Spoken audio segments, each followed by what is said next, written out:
Hello, so ito yung reading natin for the sign of Libra. Take only what resonates. For those of you na gustong magpa-personal reading, Madam P, ayan yung aming Facebook page. Diyan ka pwedeng mag-inquire ng personal reading. And pag di mo ma-search, hashtag Madam P TV, yan yung pwede mong i-search. Maraming salamat pala sa mga nakasubscribe, mga patuloy na nanonood sa akin, sa mga nagko-comment yun sa baba. Sana mag-iwan kayo ng comment, kahit po heart-heart lang, smileys, malaking bagay yun, nagpapakita ng suporta, pagmamahal. Ayan. So, at saka, yung majority na nakaka-relate sa akin usually is, sila yung mga nagko-comment pala, comment talaga. Ayan. Kasi nakikipag-interact, so, mas nakukuha ko yung energy nun. And by the way, yung maraming tataka kasi kahit hindi sila Libra, but daw nakaka-relate sila sa reading, etc. And it is because hindi po talaga yung zodiac yung pinaka nakukuha natin dito. Usually is the energy nung nanonood. So kahit anong zodiac sign mo, kung nakaka-relate ka dito, this could also be your reading. Pwede kasing ang person mo is si Libra. Diba? Pwedeng ganun eh. But anyway, what do we have here for the sign of Libra?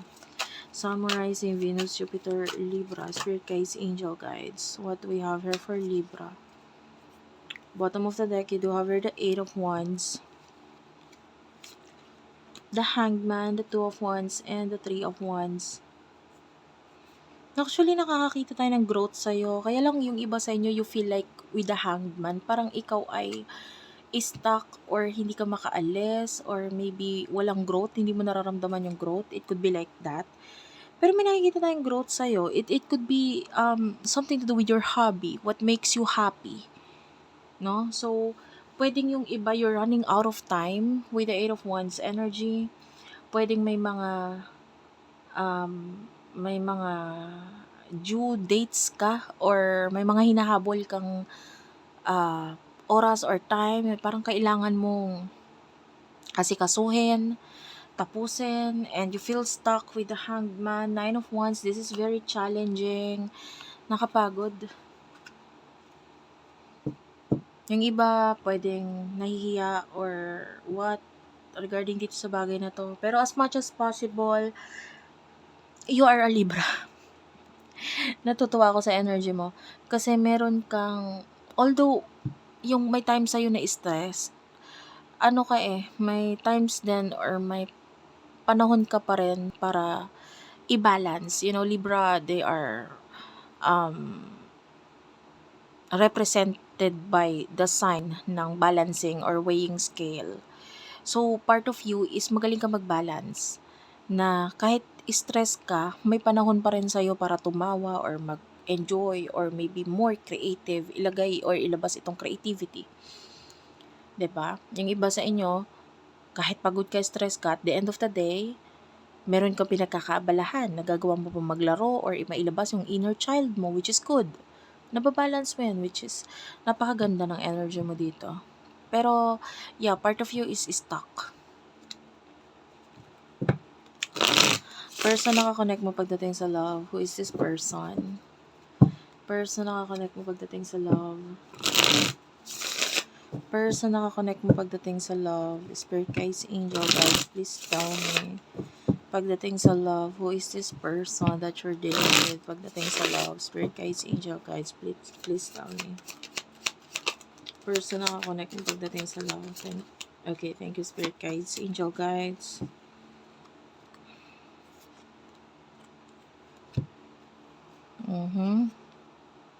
Seven of Wands is here. Ace of Wands. Ace of Swords. Ayan, dalawang ace na eh. Bottom of the deck is the Knight of Wands. Aries, Leo, Sagittarius. Gemini, Libra, Aquarius energy.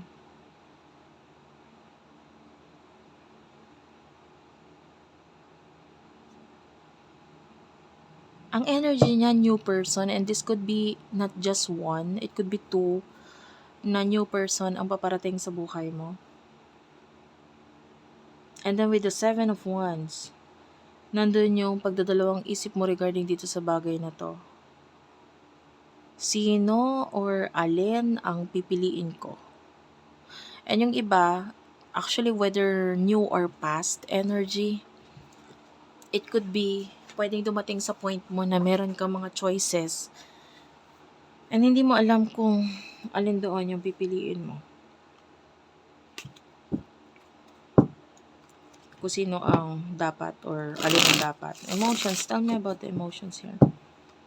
Emotions, spirit guides, angel guides. Please tell me.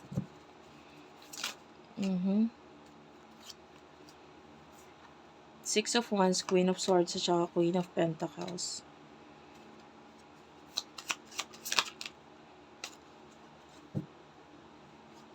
The Star, the Seven of Swords. Okay, dalawa na yung 7 dito.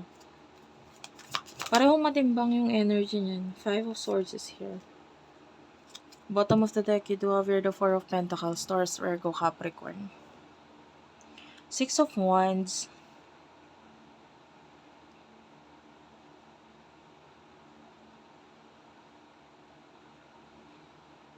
Actually, ang energy nito,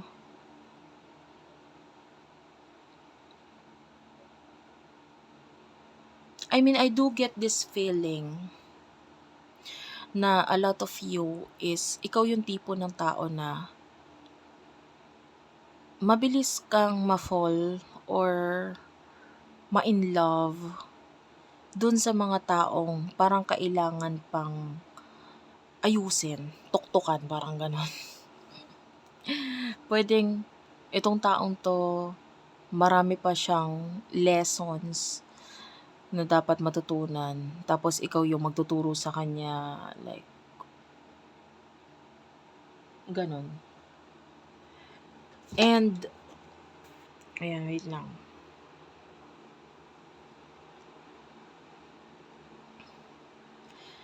And, nakukuha natin yung energy mo na, ganun ka kasi magmahal, iintindihin mo yung isang tao, kung ano yung mga mali sa kanya, anong problema sa kanya, itatry mong intindihin yun, and then, you will try to help that person. Diba? And the Seven of Swords, hindi yun nagpapakita ng balance energy, lalo na with the Five of Swords. Actually, itong second row is more like advice. Pag pumili ka ng person, of course, life is about choices. Diba? Kahit pa ikaw ay tinadhana sa ganitong tao, kung ang choice mo ay ganito or iba, anong magagawa ng universe, diba? Choice mo pa rin yan. And you are a Libra. Actually, kaya nga weighing scale yung nirepresent na sign sa'yo eh. Ang dapat maging kapareha mo is yung kasing timbang mo, kapareho mo. Tapos, a lot of you, ang mas pinipili or napupunta sa taong hindi kayo pantay. Nasa baba siya. Nasa baba yung paniniwala niya, yung actions niya, hindi tumutugma sa pangarap niya. Alam mo yun? And so, hindi nga balance. Tapos hihilahin mo siya pataas. Ngayon ang ending, ikaw tuloy nabibigatan kasi yung hinihila mo pataas, ang bigat. Ang ending, nadadamay ka. Ikaw ay bumababa din. So, the advice for you,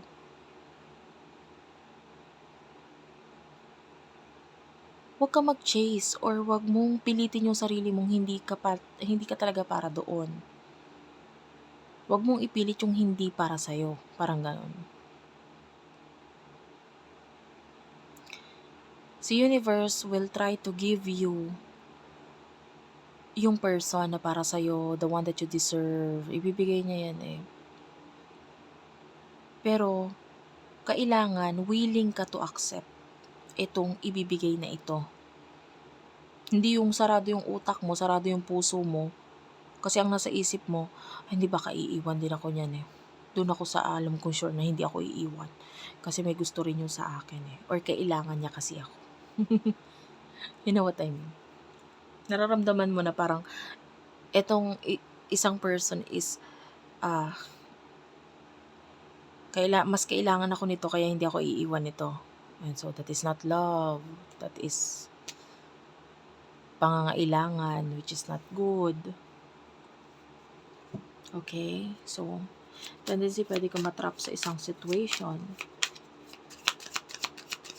So, doon ka talaga sa gusto mo, sa pangarap mo.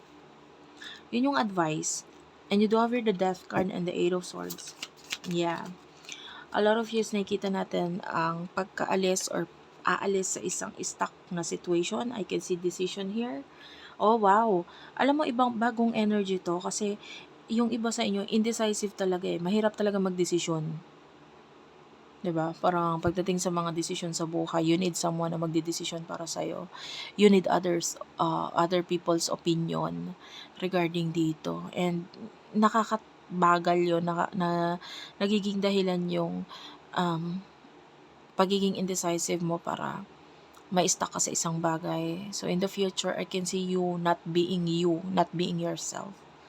Nagkakaroon ka ng mga pagdedesisyon, um, na magbibigay ng frustration sa iba kasi desisyon mo yon, ayaw nila. Sa tagal ng panahon na ikaw ang umintindi, nakikita natin sa future na ikaw naman yung gagawa ng desisyon and this time, ako ang intindihin nyo. Masyado na ako naging mabait, inintindi ko kayo, inunawa ko kayo, naniwala ako sa mga sinabi nyo, ako naman yung paniwalaan nyo this time.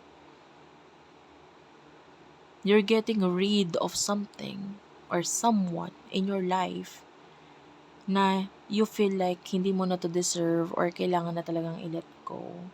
You have here the Wheel of Fortune. You're making changes. Yung iba, it could be partnership, relationship, or friendship. Alin man doon. Or maybe career. Ayan. Meron kang inaalisan or pinapaalis sa buhay mo kasi I feel like hindi na importante kung ano yung sasabihin nila or kung ano yung mga opinion nila. This time, ako naman ang masusunod. Ganun yung energy mo. Ibang-iba. Okay? Pero ang maganda dito, you have learned how to face your own fear. Kasi pwedeng minsan mo nang kinatakutan itong bagay na ito. Pero ngayon, nagkaroon ka na ng pag-withdraw dito sa bagay na to which is minsan nang naging mahirap na i-let go sa buhay mo. So thank you for watching. I love you all guys and bye-bye.